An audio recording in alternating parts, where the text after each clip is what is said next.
Today is a big day for multiple reasons. Not only is it the first team of the week that's going to include Champions League midweek fixtures, that's team of the week 5, but it's also Ballon d'Or night, which means I will be streaming. Now, I'm most likely going to do it on Twitch, but if I can find a way to dual stream on YouTube as well tonight, I'll do that as well after our regular Monday highlight stream around 5 o'clock, as we do every single Monday. So by all means, go follow on Twitch, subscribe on here just in case I'm live on here too. But without further ado, let's get cracking. As you know, I give you guys my 11 from all around the world. England, Spain, France, whatever, blah, blah, blah. Today is going to be very top 5 league heavy because, like I said, if you perform in the Champions League and in the whatever league you're in as well, that's going to boost you up a lot more than, say, someone doing very well in the Brazilian league or something like that. Now, last thing before I do my goalkeeper, 3 honorable mentions from last week. I went through all the comments as I always do, you know what I mean? That's why we're on the road to 50k subs. I listened to you guys. So you guys, you wanted Pape Sarr. I agree. Obviously, coming up to Senegal goal. He scored again for Spurs to continue his great start to this season. We had Kenan Yildiz. I was doing like a coin flip between him and Thuram. I ended up going Thuram. So Kenan Yildiz gets the honorable mention. And lastly, we had Vitor Roque bagging a hat-trick for Palmeiras. So those 3 will be added to our spreadsheet for the end of the season. Now we can tuck in to what we have here today.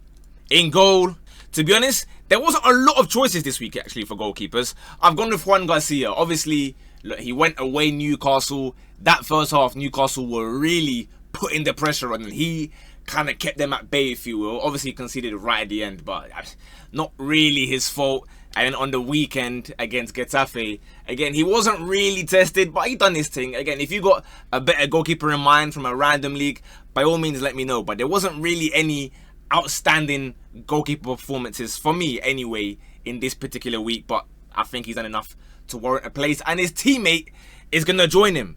Koundé, who had 2 absolute passion ball teams on clamps, right? The Newcastle fans, they came out saying, bro, this is the best right back they've ever seen. I think that's a bit of a stretch, I can't lie. Like, I don't know why they were doing all that, bro. I don't know why they were begging it, bro. You know that video, like, yo, why was you begging it? They were doing a bit of that, but fair enough, he was really good. And then again, against Getafe, they were stepping on him, they were elbowing him, they were booting him in the head. He said, you know what, calm, do your thing, bro. I'm going to get a clean sheet regardless. So, big ups to him. And we go to a different part of Spain, towards our centre-back. I was speaking about the passion ball and facing terrorismo teams in Newcastle and Getafe. If you know, you know. Well, I have a missile here, struck by Eder Militao. Wow. I probably would say this was the goal of the weekend, I'd argue. Again, I cannot speak for like the Norwegian league or something, so if there was a better goal, you know what to do. Educate me in the comments. We're here to educate each other during these daily lessons. But his goal was great. And obviously against Marseille as well, I feel like the Marseille frontline were really, challenging Madrid in the Champions League. And he done well to hold down the fort, especially when they went down to 10 men and still managed to find a way to win the game. So big up to Militao, back from his injury and whatnot. And partnering him is a fellow Brazilian, someone who's only played 1 game this week because after the Champions League, his game got postponed until tonight. And as you know, I don't wait until Monday night and then Tuesday night. It's literally Monday to Friday. What did you do? And in that time, he did keep a clean sheet against Atalanta in the Champions League with the brightest lights, and he scored as well, popping up like a fox in the box 9 for whatever reason. I have no idea. So big ups to him. Again, the Marseille game should be very fun tonight, but he's going to get his spot here because there wasn't like many crazy shots, right? Probably Mosquera would have got it, but then he didn't play this weekend. So like, I don't really know exactly how to give the second centre back, but again, as you know, list your 3 honorable mentions. I will gladly pick one. Especially, look, basically the front 6 absolutely stacked, but the back 5, I had a lot of question marks about who to pick. Case in point, at left back, I've gone with Josko Gvardio. Now, obviously, playing left centre back more so, but again, just to fit him in the team, I felt as though against Arsenal, when they had the entire blue wall there to try and lock up Arsenal for as long as possible, he was the driver of the bus. They're saying Pep parked the bus. He was the driver, you know. Trossard would try to go through. Gyökeres tried to go through. He would look at him and say, no, not Oyster card, you're not going through. until 92nd minute when Martinelli went through and kind of scooped him, to be fair. But that's neither here nor there. He kept a clean sheet in midweek as well. Again, the reason why it's not like a rubber stamp is because, yeah, it was against 10-man Napoli. They were not really going to offer that much of a threat. But I felt as though, you know, he cleared away enough crosses, enough tackles, enough headers were made against Arsenal to just warrant a space in. But there is no debate about our first midfielder, our captain of the team for this team in the week 5. It is none other than Ryan Gravenberch. I don't know how bad that Dutch pronunciation was, but apologies if I've offended any Dutch people there. What a week it's been for him. It started with a masterclass v Atleti in the Champions League. Atleti, who, by the way, will also bring in their own runners. We know Atleti, their midfield, maybe like 10 years ago, it was more like the technical ballers, the Spanish brothers. Now they're just bringing dogs in midfield. He handled it with ease, bro. I see him flicking it over guys like he's playing FIFA Street 1 on the PS2 back in the day, bro. And then on the weekend, a wonder goal. Like I told you guys, it reminded me of Fernando Torres versus Blackburn. It reminded me of Graham's goal in the 70s as well, in the 80s. Sorry, my apologies. So incredible shift from him. And then he got the assist as well for the Ekitike goal. That is a kind of like, if he's gonna start adding GA to his locker, someone that's supposedly playing as a 6 as well, yeah, we're gonna have him in some uncomfy combos soon. I think it's a little bit early, I'll be honest. Like, people are going a bit too far calling him the best midfielder in the world, because in my opinion, the best midfielder in the world currently is his midfield partner for today. It is Pedri of Barcelona.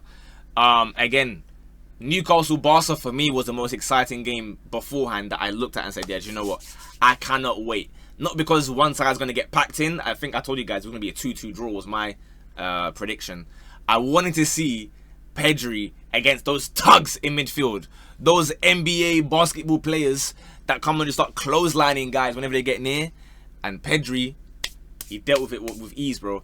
If anything, it was him that was dragging guys by the ears like that. I said, yeah, you know what? Okay, this is serious. Obviously, shout out to De Jong as well. He definitely helped out in that midfield. But I think Pedri, after minute 20 or so, because the first 20 minutes, I'll be honest, Newcastle, like I said, they were packing them in. But Pedri was the one that slowed it down and said, you know what? We're better than you, bro. And then it became the Pedri show.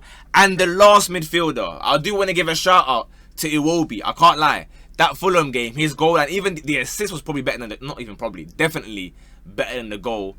Iwobi had a great performance, but like I said, Pedri did it in the Champions League and then again in the league. Obviously, Iwobi is not playing in Europe, so in weeks where there's Champions League, like I said, be prepared that it's going to be a lot of Champions League type teams. But one team that isn't in the Champions League, that does have a player here, is Como. And they're represented by Nico Paz. We're going to play him slightly intense. So let me fix this a little bit. Let's go like, we'll do this. I'm going to try and manually fix this 4-3-3, if you will. There you go. So Paz will play as our 10.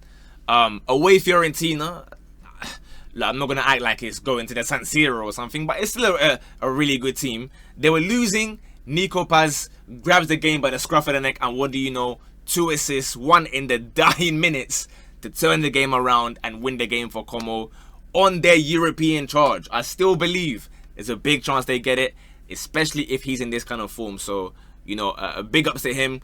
Now we go to the right wing, because I had a lot of options here. I could have gone Pulisic, right, of Milan. What was it again? The LeBron James of soccer. I could have gone for someone that's playing Major League Soccer in Lionel Messi. But I didn't. I've gone with a Scotsman playing in the Bundesliga. His name is Ollie Burke. He was playing off the right for Union Berlin this weekend, and he scored a hat-trick against Eintracht Frankfurt, a team who just in midweek went and put 5 past Galatasaray. So yeah, that was unfortunate for them, but he will be taking our right wing spot. I don't even know how, is it Oliver Burke on this thing? Oliver Burke, there we go. He's going to be playing on the right for us. Now, his mate up front bagged 4 assists, Illich. However, I can't squeeze a spot for him because, again, in the striking role, there were many options. I could have gone Haaland, right? He scored in the Champions League 1 goal. He scored 1 against Arsenal. But it has to be, without a shadow of a doubt, another Bundesliga striker. It is Harry Kane, right? Midweek, he gets a brace against Chelsea, controls the game even from up front somehow, finding players, creating chances, and then on the weekend, he goes and bags another hat-trick. So that's 5 goals for him just in this week alone. He's flying. The numbers he's putting up, they're incredible. And partnering him is someone that was once a North London rival. On the left wing, it's a remontada for Martinelli. Who would have thought it? Martinelli in the team of the week. It is it's not a regular occurrence, but I think it's one that's thoroughly deserved here because he came off the bench away Bilbao. Arsenal was struggling, couldn't really create that much. You know, it's a hostile environment. It's your first Champions League game. It's their first Champions League game in about 10 years. He gets a goal within 30 seconds to win the game and then gets the assist a few minutes later to make it 2-0. Then on the weekend, again, you're losing to City. You have 99.9% possession. Nothing's happening. The blue wall is staying firm until Martinelli comes to break down that wall like the Berlin Wall was broken down in 1989. For those of us who remember. And it was an incredible goal, by the way. Obviously, I gave you guys the comparison before, right? The way that, like, so Eze plays the ball and he sees Donnarumma running. Donnarumma's a giant, by the way. The guy lobs him like that. Psh, over his head. It dips in the 92nd minute. I told you, it reminds me of R9 against Milan back in 1998. For those of us who remember. In fact, it was this R9. That's right. I've not given it a plug in a long time. I forgot to start plugging it. But this R9 in the Inter shirt, well, if you want one, you can get one here. The link is in the bio. There's still many designs, many new ones to come, so don't worry. We're going to be bringing you guys better shirts. There's Brazil there, R9, Magical Gonzalez, Eusebio, Galatasaray. Clubs, countries, players, whatever you want, name it. We got it there, bro. I forgot to plug it for a long time, so that's my bad. But hopefully, everyone that's got one so far, you're enjoying them in the shop. It's all me. It's not like an affiliate link or whatever. It's me. It's me. So go enjoy them. But yeah, that's our 11. And then for the gaffer, actually before the gaffer, couple honorable mentions as well. Obviously Mbappe. He's been in here basically every week so far. He could have got in, but yeah, I had to go Harry Kane if we're going for a striker, certainly. Ajorque, listen, we all love watching Brest, and he, again, came up with the goods. Not even just the goals this time. I think it was 3 assists he got for Brest against Nice this weekend. So, big ups to him as well. Again, there are many other names that could have been mentioned. But my gaffer, to lead this team out, is going to be Allegri. What's he cooking over there at Milan? 3 straight wins, 3 clean sheets. I said, hey, okay, you know what? Fair enough. Maybe these men are back. Because Milan have been a bit of a banter team for a while now. But yeah, that is the team.